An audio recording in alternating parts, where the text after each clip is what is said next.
안녕하세요. 미국 주식의 럭키 여행입니다. 지금 미국 시장은 코로나 이후 역대급 하락을 겪고 있습니다. 이 하락을 보면서 어떤 분들은 지금이 기회다라고 생각을 하실 수도 있고, 또 어떤 분들은 이제라도 팔고 나와야 하나라는 공포를 느낄 수도 있습니다. 그런데 결국에는 지금이 기회의 시작입니다. 여러분들이 유독 불안하게 느끼는 이유는 중국의 보복 관세 같은 소식들이 시장을 흔들고 있고, 이번에는 반등조차 없는 강한 하락이기 때문에 미국이 진짜 망할 것 같다는 생각을 할 수 있습니다. 저는 이렇게 생각하는 이유는 여러분들이 투자라는 것을 시작해서 그렇다고 생각합니다. 2008년 리먼 사태, 2018년 미중 관세 전쟁, 2020년 코로나, 2022년 금리 인상, 러우 전쟁, 이렇게 굵직한 사건들이 시장을 흔들었습니다. 일단 예외적으로 코로나는 경제 관련 문제보다는 질병 문제가 컸기 때문에 제외하고, 당시에도 투자했던 분들은 지금처럼 계좌가 녹아내리는 공포를 체감했을 겁니다. 그 당시에 투자를 하지 않았더라면 지금과 같은 체감을 느끼지 못하셨을 겁니다. 내가 투자를 시작하면서 나의 계좌가 녹고 있으니 세상이 망할 것 같지만, 잠깐만 주변을 돌아보세요. 내 주위를 돌아보면 아무렇지 않는 듯이 열심히 살고 있습니다. 열심히 나의 것을 지키기 위해 노력하고 나의 가치를 끌어올리기 위해 노력하고 있습니다. 과거에도 그랬고 지금도 마찬가지로 세상은 쉽게 무너지지 않습니다. 국가도 기업도 개인도 이 위기를 이겨내기 위해 꾸준히 버티고 준비하고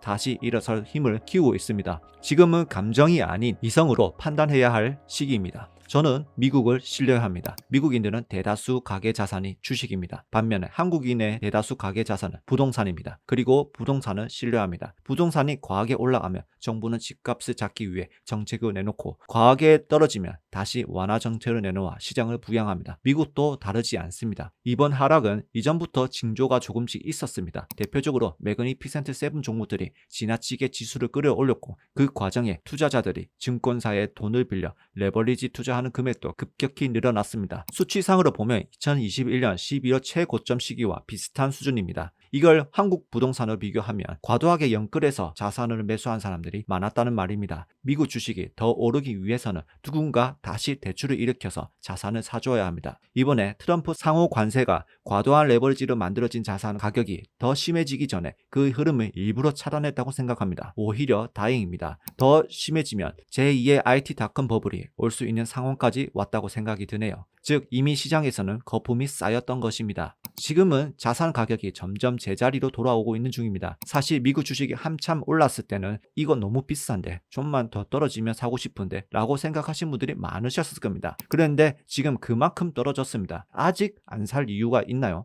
부동산은 분할 매수가 불가능합니다. 한 번에 많은 돈과 대출까지 일으켜서 매수해야 하죠. 하지만 주식은 다릅니다. 꾸준한 분할 매수를 통해 비록 최저점을 맞추지는 못하더라도 하락 구간에서 평균 단가를 낮추면서 모아갈 수 있습니다. 제가 TQQQ, QAD를 사기 좋은 시기라고 말씀드린 건 맞지만, 그렇다고 지금이니 하면서 큰 자금을 투자하라는 소리가 아닙니다. 분할 매수의 장점을 활용해서 여러분들의 현금 비중과 현금 흐름을 점검해보고 조금씩 천천히 수량을 늘려가라는 얘기입니다. 그리고 간혹 TSL, MBDL 같은 개별 종목 2배 레버리지 상품에 대해서 질문하시는 분들이 있습니다. 이 부분은 정말 어려운 영역입니다. TQQQ나 QAD는 지수 레버리지 상품입니다. 즉 부동산을 치면 부동산 지수에 투자하면서 레버리지를 일으키는 구조라고 볼 수 있습니다. 반면 TSL, MBDL은 개별 종목에 대한 레버리지 투자입니다. 이건 마치 특정 아파트 한 채를 직접 골라서 대출을 일으키고 사는 것과 같다고 보시면 됩니다. 그래서 개별 종목 레버리지는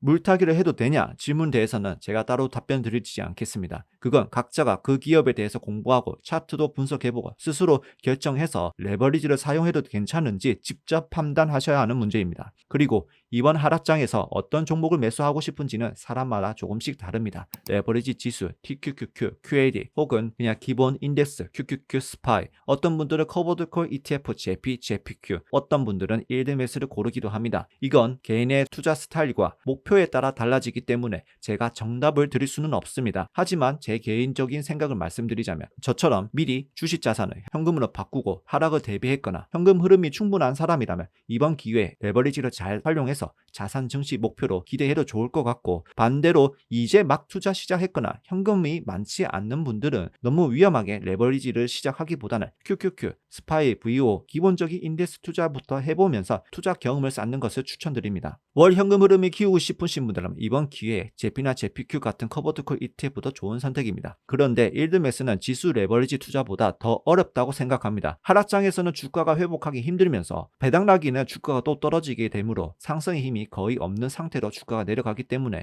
주가에 대한 이득보다는 다른 이득에 될 만한 투자가 없다면 초보자가 하기에는 정말 어려운 투자입니다. 이미 자영업이나 사업을 하고 계신 분들은 아실 겁니다. 이 시기에서 무리해서 추가 투자하기보다는 시장 회복의 조짐이 보일 때 들어가도 늦지 않다고 생각하실 겁니다. 1등 매수는 그와 동일하다고 생각합니다. 결국 이 하락장은 미리 현금을 준비해둔 사람들에게 기회가 많은 시기입니다. 억지로 그 기회를 만들려고 무리한 투자하지 마시고 지금 내가 가진 환경 안에서 감당 가능한 수준으로 조금씩 기회를 잡아가시기 바랍니다. 만약 이번 기회를 크게 잡지 못하셨더라도 이런 날은 앞으로 또다시 오게 됩니다. 그때 위해서 지금부터 조금씩 준비하시면 됩니다. 다만 그 준비조차 사실 쉽지 않을 겁니다.